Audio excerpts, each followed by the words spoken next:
First thing that we're going to work on today is some swordsmanship skills. It is something that I wanted to do in the morning anyway, but given the terrain that we're working with, I think we should kind of do things out of order, right?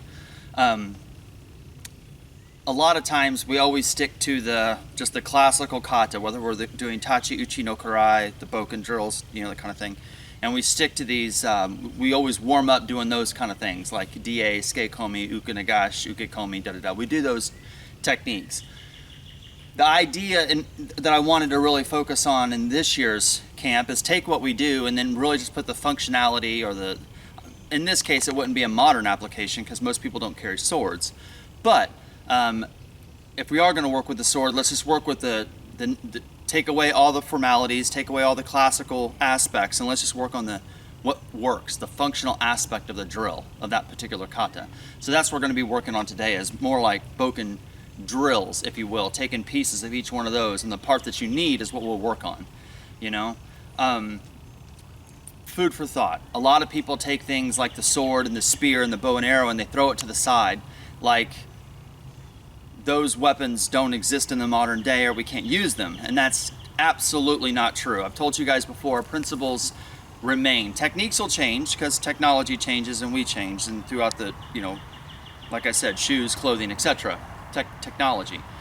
But the principles of war don't change. So if you take a bow and arrow. The bow and arrow was the weapon of choice for the time that was a projectile weapon, right? Now we have guns.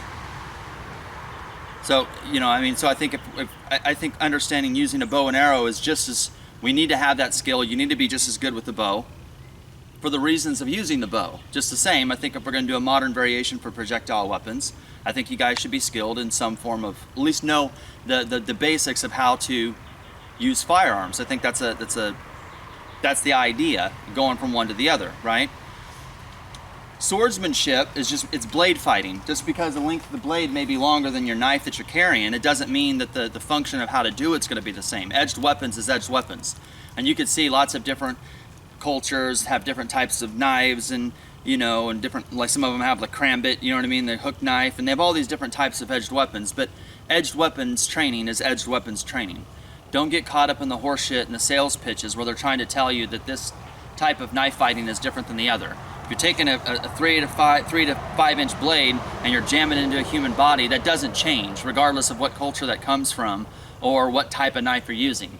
So traditional, like the other day, one of the people that just joined, he was in the military, and I believe he's a Marine. He's retired from the Marines. He was watching us do knife techniques, and the first thing he said once I got done with the drill, he goes, "Are you military trained? I've only seen that kind of stuff in the military."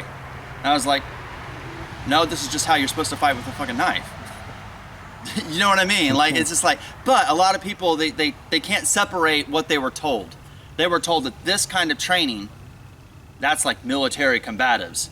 And this is traditional martial arts. And this is sport martial arts. You shouldn't stereotype what you're doing. If the skill set is to fight with a knife, right?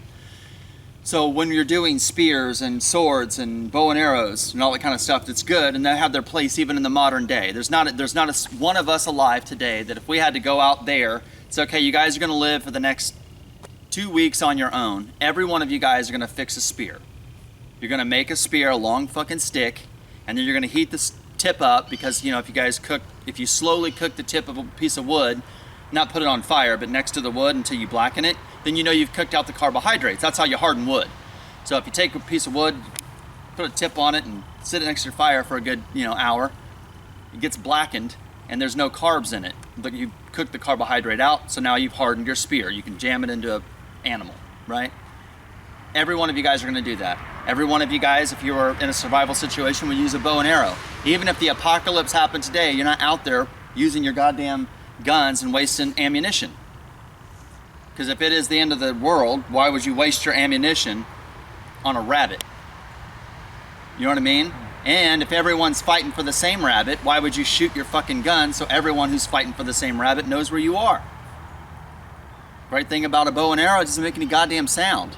And I don't know how many different arrows we can make out of the shit we have around us now, but there's no, shortage of using something to kill something with a bow and arrow. Do you catch what I mean? But you get these guys, it's just like, oh, I've got 50,000 rounds of ammunition. Well, how do you get from A to B then? You're gonna really carry 50,000 rounds with you? Fuck. And 12 different guns? It just doesn't make a lot of functional reasoning, right? So today I want to take the traditional aspects of the sword, and we're going to extract the combative functional aspect of the kata, and then we're going to make drills off of that so you guys can enhance your skill set, and then try to take those same things from the sword and then apply that to the knife. Does that make sense? And then you can see how blade fighting or edge fighting can work in the same light.